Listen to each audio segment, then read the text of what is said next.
Hello বন্ধুরা, স্বাগতম। এখন এই ভিডিওতে আমরা জিএসটি শ্রেণীবিভাগ এবং সরবরাহের স্থান সম্পর্কে বুঝতে যাচ্ছি।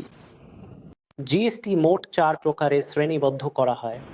ট্যাক্স কেন্দ্রীয় পণ্য ও পরিষেবা কর এবং সেস রাজ্য পণ্য ও পরিষেবা কর বোঝায়, যা বলে পরিচিত, এবং এক্সটের অর্থ সমন্বিত পণ্য ও পরিষেবা কর।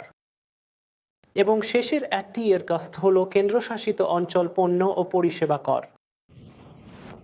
সরবরাহের স্থান কর প্রযোজ্যতা নির্ধারণ করে। চলুন একটি উদাহরণ দেখি। আমরা মহারাষ্ট্র রাজ্যে অবস্থান করছি এবং আমরা রাজ্যের মধ্যে পণ্য বা পরিষেবা সরবরাহ করছি মহারাষ্ট্রের। তারপর এই সরবরাহটি, যা অন্তঃস্মারক সরবরাহ বা স্থানীয় সরবরাহ হিসাবে পরিচিত, এই সরবরাহে কেন্দ্রীয় পণ্য ও পরিষেবা কর টেসট এবং রাজ্য পণ্য ও পরিষেবা কর সেস্ট কর প্রযোজ্য হবে।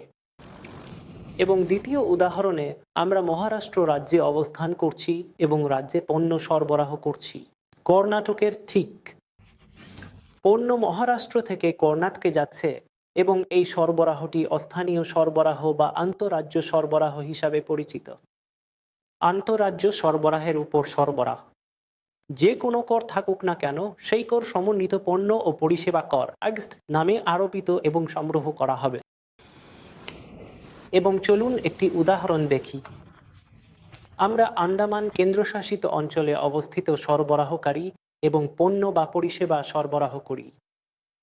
আন্দামান বলতে সরবরাহকারী এবং গ্রাহক উভয়কেই বোঝায়। উভয়ই আন্দামানের কেন্দ্রশাসিত অঞ্চলে অবস্থিত। তাহলে করগুলি কেন্দ্রীয় পণ্য ও পরিষেবা কর ও আরকাস নামে আরোপ ও সংগ্রহ হবে।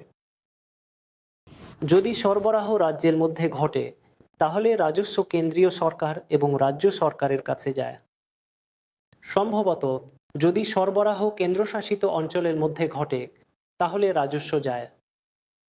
কেন্দ্রীয় সরকার এবং কেন্দ্রশাসিত অঞ্চল সরকার এবং অন্যান্য সমস্ত ক্ষেত্রে কর আরোপ এবং সংগ্রহ করা হবে সমন্বিত পণ্য কর এক্সটের নামে। সমন্বিত পণ্য ও পরিষেবা কর এক্সট মূলত কেন্দ্রীয় সরকার দ্বারা আরোপিত ও সংগ্রহ করা হয়, পরে কেন্দ্র এটি বিতরণ করবে। জিএসটি সুপারিশ অনুযায়ী পণ্য ও পরিষেবা কর এক্সট ভারতের সমস্ত রাজ্য ও কেন্দ্রশাসিত অঞ্চলে প্রযোজ্য। কেন্দ্রীয় পণ্য ও পরিষেবা কর টেক্সট আইনের 270-তে উল্লেখ।